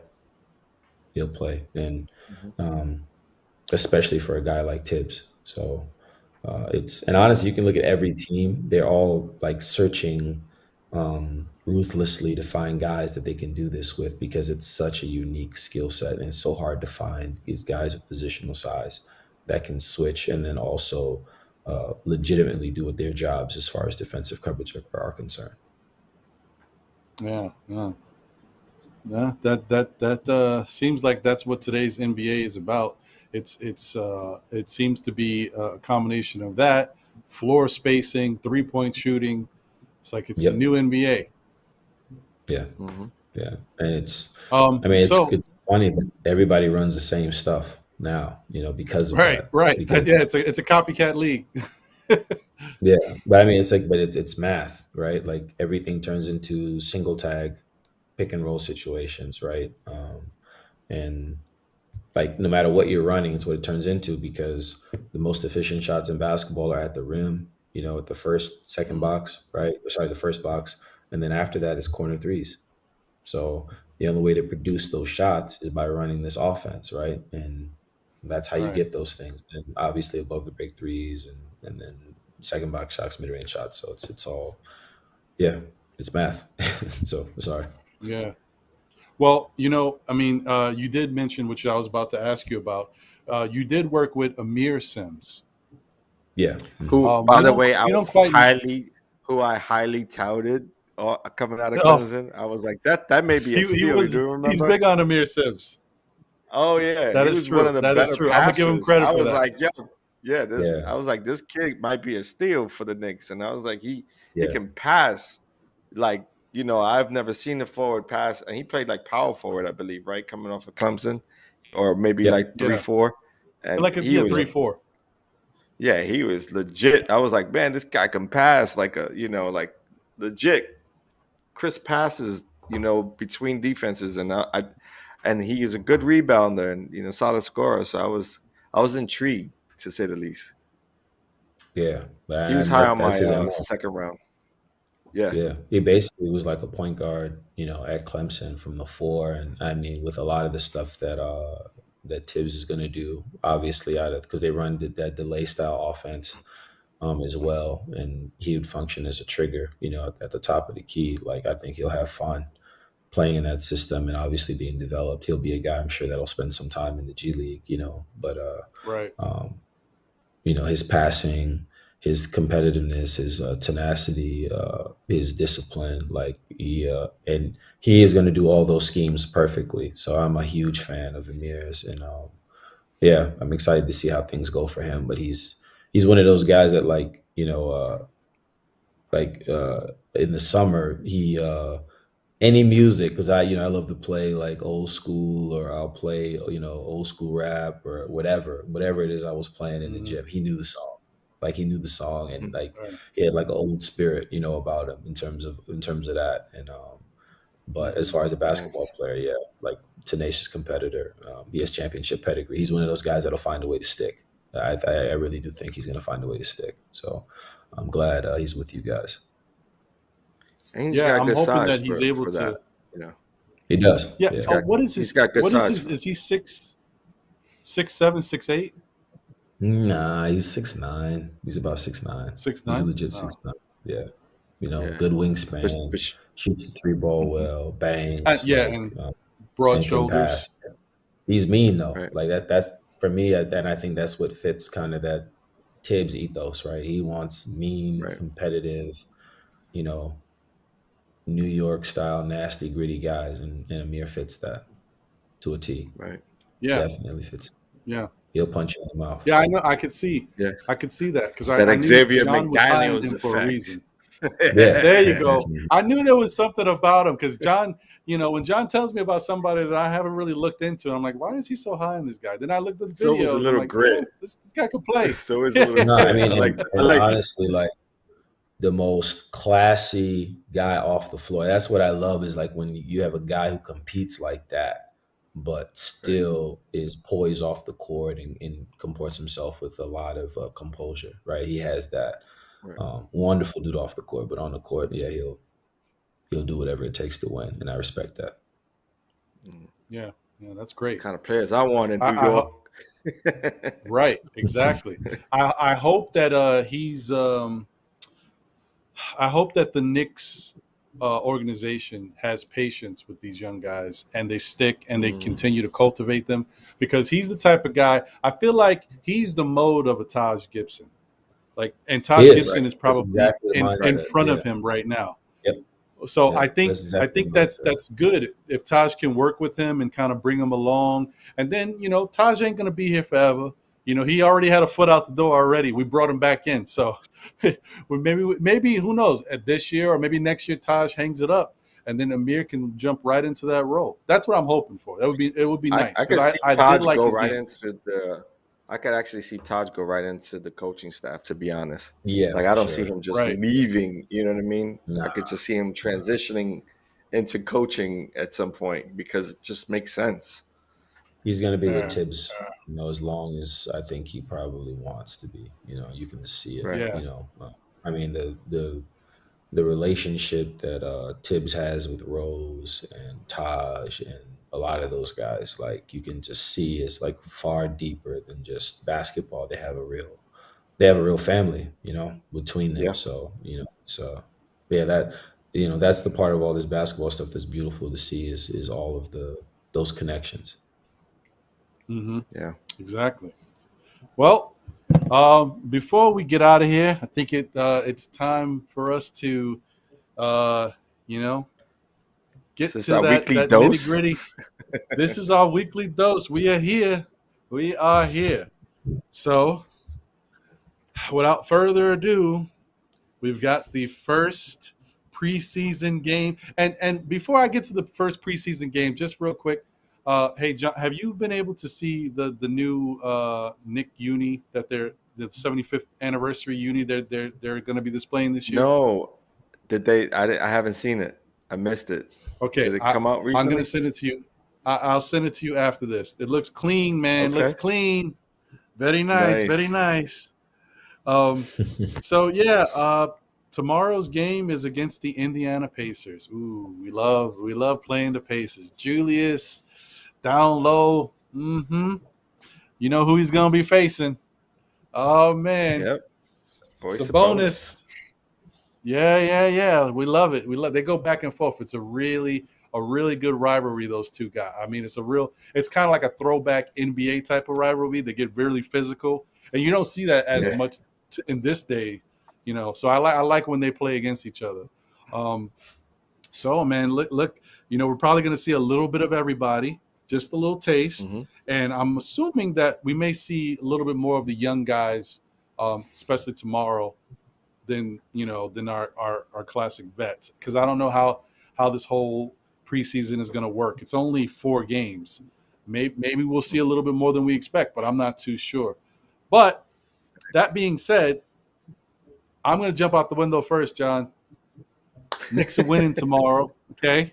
It's going down. It's happening. I got no love for the Pacers, so yeah, I think the Knicks are definitely going to win that one. And we also have the Washington Wizards on October 9th, which is Sunday, I believe. And I'm thinking the Knicks are going to win that game too. So I'm thinking we're going to go 2-0 this week in our first preseason battles.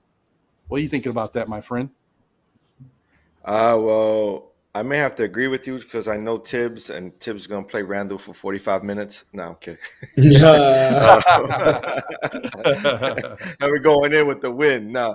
I think we're going to see a nice shared, I think we're going to see a sharing of minutes for this first one.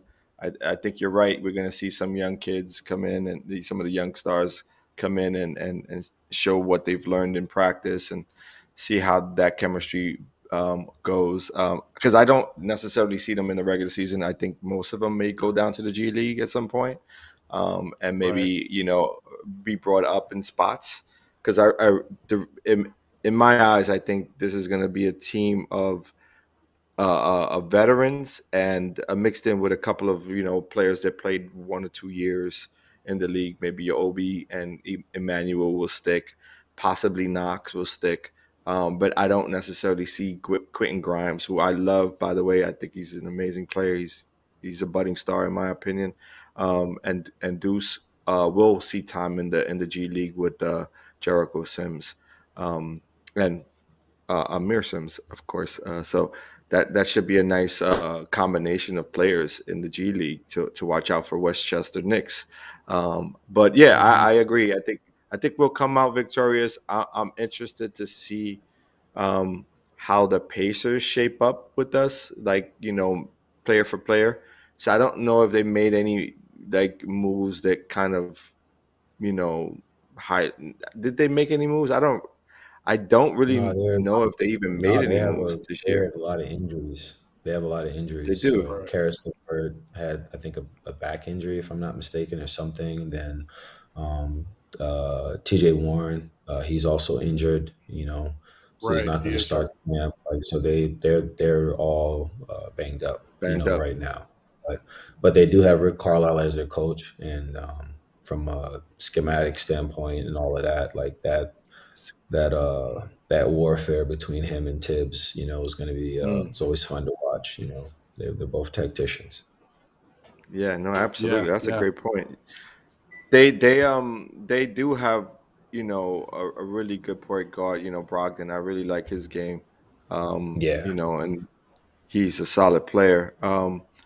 Again, with those injuries, LeVert, one of the biggest acquisitions last year for that team. So I'm wondering, is he able to keep it together this entire season? They may have to not play him in back-to-back games for a while, and let him just get some time to rest. This may have been his second big injury, right? I think he had something with his spine, right?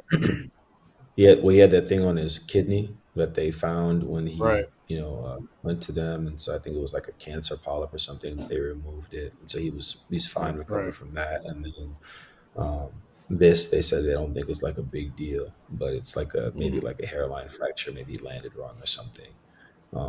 So he should be fine from that. And then with TJ Warren, they just want to be absolutely sure before he comes back, because he had a foot thing. But if they're healthy, they have a lot of talent, and they could definitely be a team to watch out for, especially with that trio of Brogdon, Karis LeVert, and TJ Warren, 1 through 3. Like, that's a legitimate for sure scoring trio.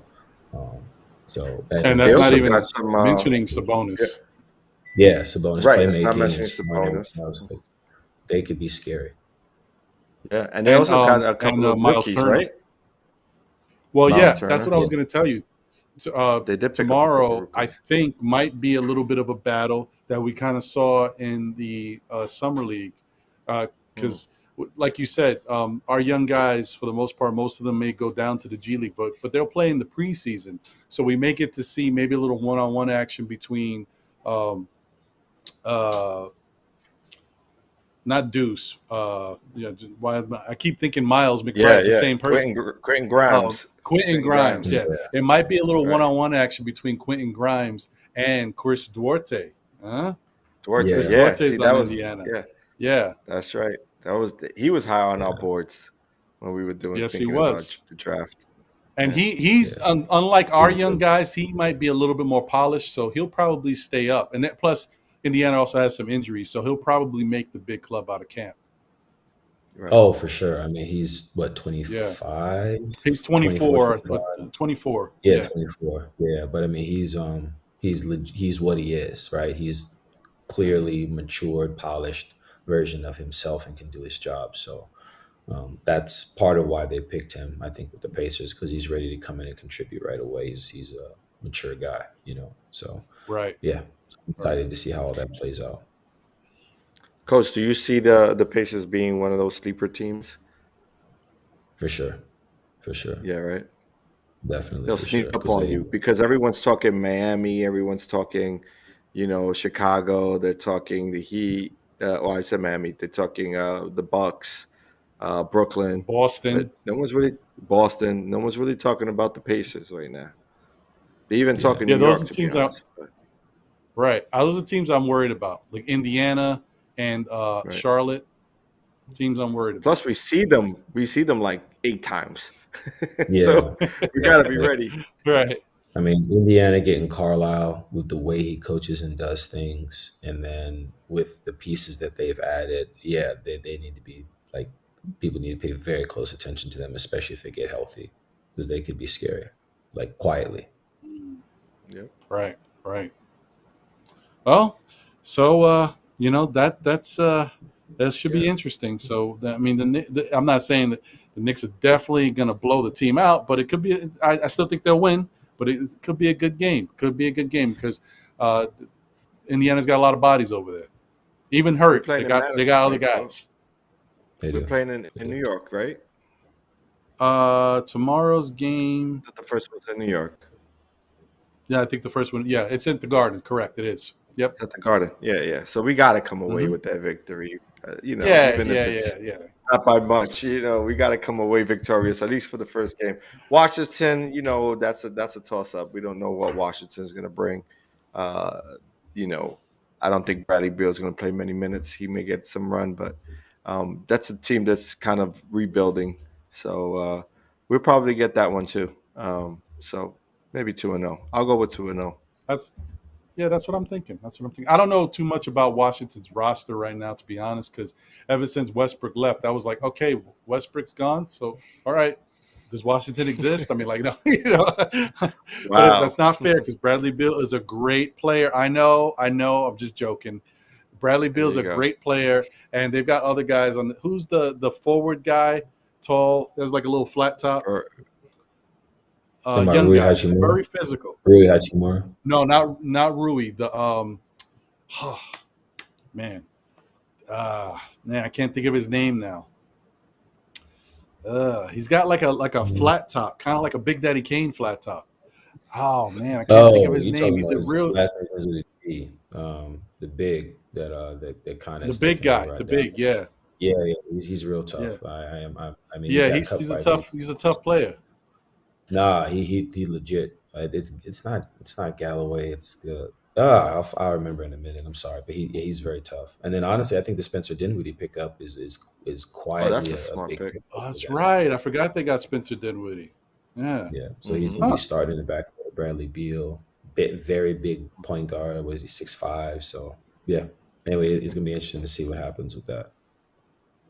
Plus, he's not one of those players who needs the ball. Which like Dinwiddie can play off the ball, which allows Bill to be the main ball handler, especially off of pick and rolls, and get let the offense flow off of Bradley Beal. And they still got shooters around them. Bertans is there, right? He's still there.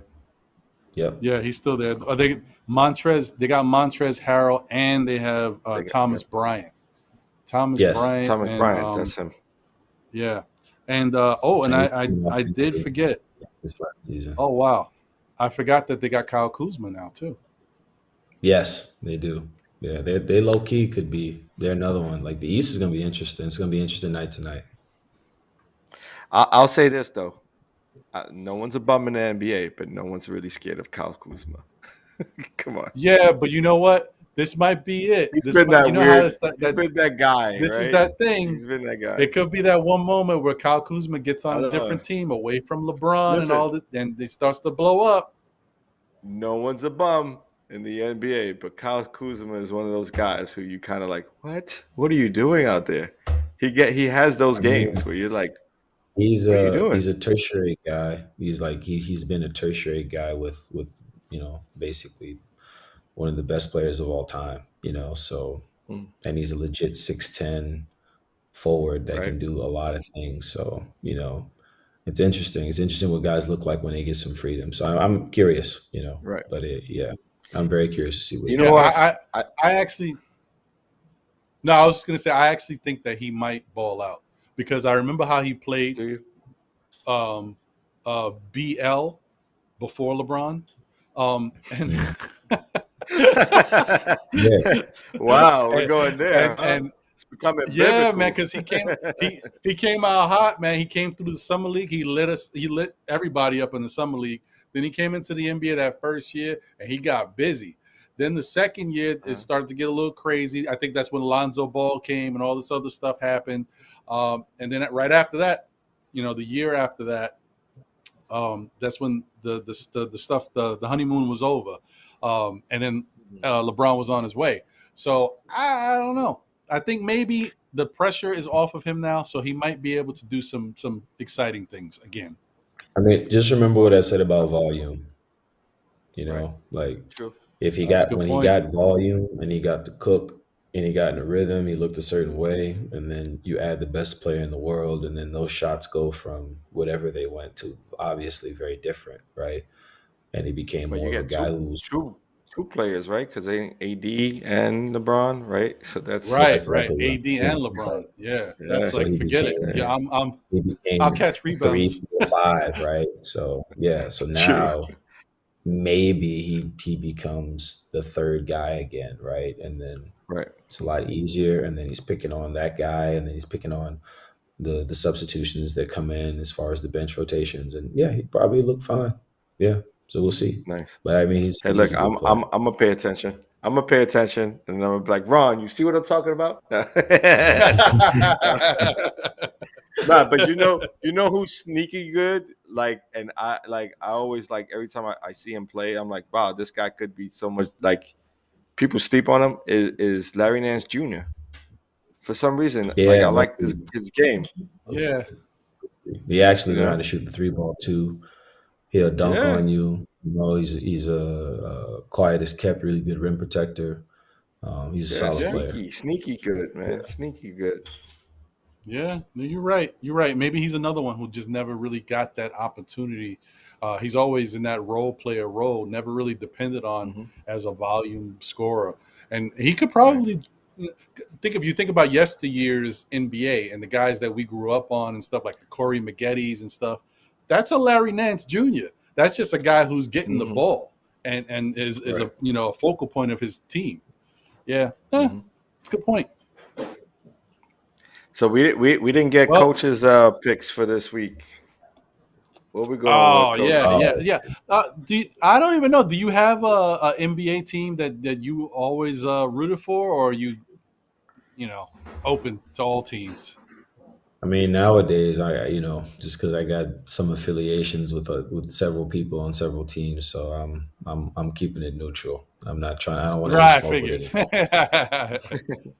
Well, but from a player's perspective, what do you think the matchups look like for this preseason? I mean, it's preseason. It's not like. I mean, it's just I think like from a fan perspective, like it's like preseason is really where the coaches they're just trying all their stuff. Like there's no like. There is obviously you want to build winning habits, especially with the way Tibbs does things, and even Carlisle. Like I think that's going to be interesting to see how they go about it. But like some teams are trying to win their preseason games, and some teams are just trying to work on stuff. They're trying to try stuff because they finally have a different opponent outside of their team. So I don't know, like the best teams, like the Nets, for example. I'm not saying they're the best team, but I'm just saying like a team like them. They're not going to play any of their stars probably for the most of preseason. They won't play them at all, right? Right. And then they don't play them in the regular season. Why would they play them in the He got jokes. I'm kidding. Oh man, that's what these Knicks colors do to us. We start to go back and forth. Like, you're right. Yeah. So it's interesting, but preseason, man. Something happened. One of the guys I worked with years ago was on a 2-way with you guys, and I had like posted like it was Isaiah Hicks, and I had posted video of him like, during his pre-draft process, right? But I posted like a year later. I just forgot to put it on like my YouTube channel, and so it was just to show his athleticism. He was like dunking everything, you know. Right. And somebody had went from Knicks fandom and like posted it on Twitter as if it was what we were working on like the year after his first year. And it was like I received like 1,000 comments. Like, he should be working on this. He needs to be working on that. You all need to be. And I was just like, what in the world? Like, my phone went like nuclear, and I was trying to figure out what was going on. And it was somebody had posted this old video, you know. And I was like, man, like Knicks fans, man, they take their. It only takes one. Yeah. Yeah, it's crazy. It's crazy. I mean, listen, I'm starting to feel like we are a very passionate fan base. We're smart. We get a little crazy. We're not like Philadelphia. They're starting to take that crown. They'll eat their players up, man. Like, I don't know. Yeah, but we definitely are a passionate bunch. Yeah. Yeah. And I love it. I respect that. Yeah, you know, there's only one rivalry we care about, right? And that's, you know, so we gotta get that out the way. When it comes to Brooklyn and New York, there's only one real New York team. You know what I mean? So it's what it is. I feel bad. I got like three guys I worked with that are with them. You know, that are with them now. So yeah. Oh, well, tough. I mean, listen, you cultivated some very good NBA players, but yeah, they just picked the wrong team, man. You know, wrong side of the boroughs there. You know, that's all I'm saying. Hey, man, I'm excited to see when you guys play, man. I think it's gonna be beautiful. Yeah, man. We as fans, and I think the players all have kind of like those little that chip on our shoulders. We just want to show and prove and let people know that we're a real basketball team that is finally playing basketball, not worrying about outside things. We're just playing basketball. Keyword. Finally. Been a while. Yeah, that's right. It's been a while, but now we can focus on basketball. So, yeah. Right. But I just want to say, you know, thanks again for being here. We appreciate the sacrifice. We know, you know, it's very early in the morning over there where you're at, and we thank you for staying up with us and talking to us, giving us your insight and hearing the passion in your voice about basketball and the guys you work with. It's definitely a testament to who you are as a person. Definitely appreciate you. I'm glad that I was able to make this connection through our mutual friend, and you know, I hope to, you know, maybe get you on in the future. But you know, we want you to first be able to continue doing what you're doing with the Lions in Czechia. Did I say that right? Yeah, I mean, they all say the Czech Republic, but yeah, Czechia. Oh, okay, I didn't know. I'm trying to be above and like Czechia. You know, my bad. In the Czech Republic. I mean, look, I was saying it too. So yeah, you good. You good. Yeah. But thank you once again, Coach A, for being here, Mr. Gilbert Abraham. Thanks to all the people who tuned in today. Once again, shout out to our sponsor, Urban Cowboy. You know, yes, we thank you for sponsoring us. Everybody, go check out their online site, because Urban Cowboy is you know, a site that is definitely for any of us. Don't feel shy. Don't be scared. I was like that when I was younger. I was like, no, I don't know if I could wear all these different high fashion type clothes. No, you can wear whatever you like. So definitely feel free to go check them out. They are a very nice brand. And like I said, one day I will come in here and I'm going to wear my Urban Cowboy branded stuff. And you're going to see how nicely, you know, fashionable I look, because, you know, my fashion sense is hoodies and T-shirts. So that's not saying a lot. Yeah. Well, yeah, I'm going to jump in and say thank you, Coach A, for joining us as well. It was a pleasure. I learned a lot.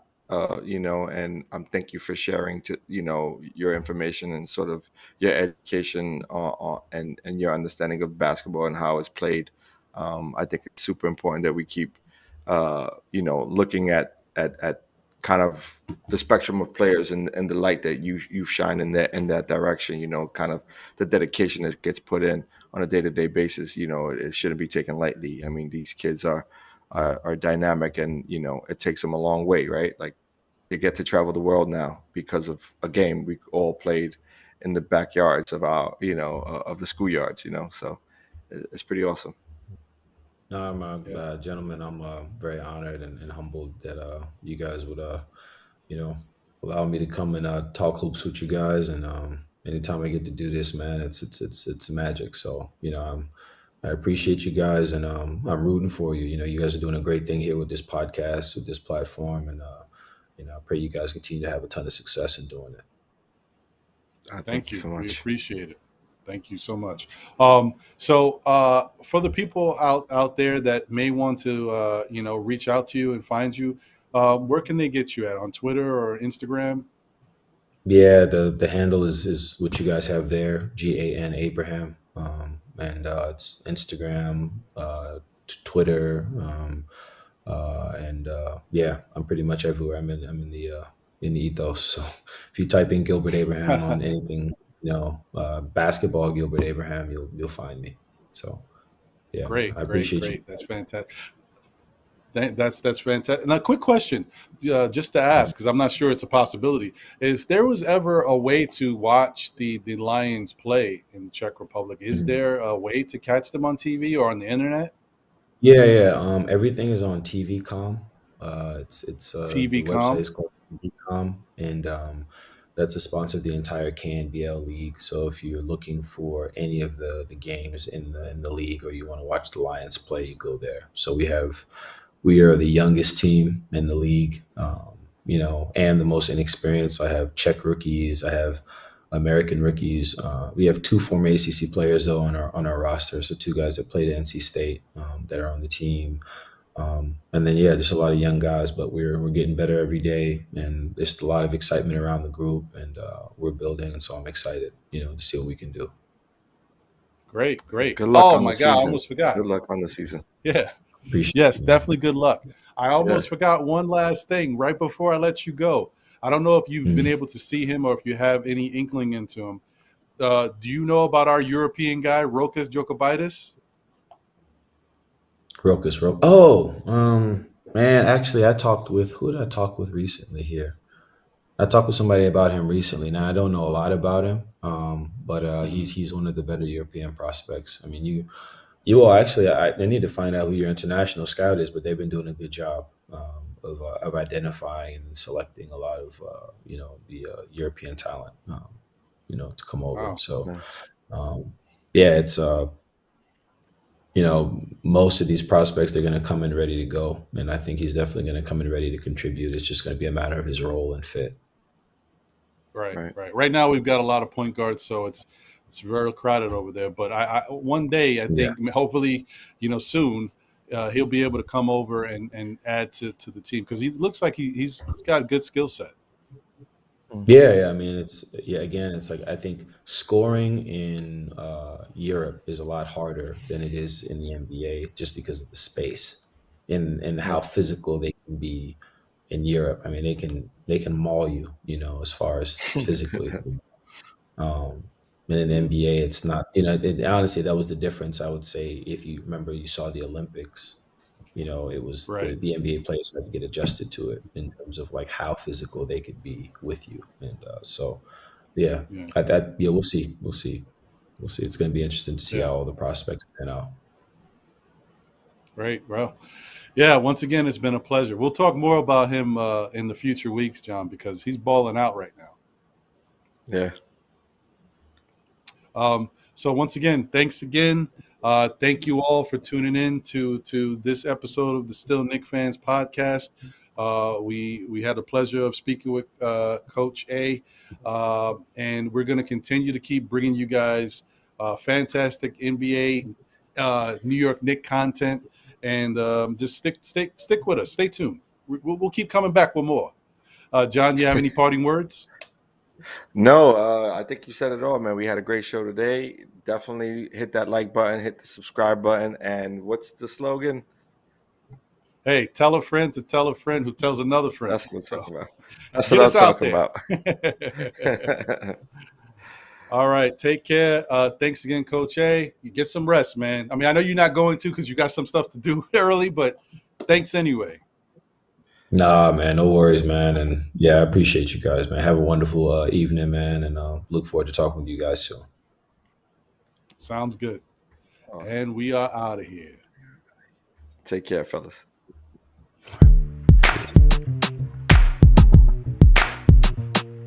It's a litmus test just to see who's best. Roll the dice, break the pipe, and let's see who's next. Ron and Jon on the mic, talking New York Knicks. We be rooting and recruiting for the boot camp click. Take a step back, take a minute. Talk trash, but we in it. Let's go now, cause we winning. All you haters, gon' be living. Run amok, knuckle up, ain't no New York punk. Step it up, keep it clutch, have the Midas touch. Let it go, let it flow like the Circus Soleil.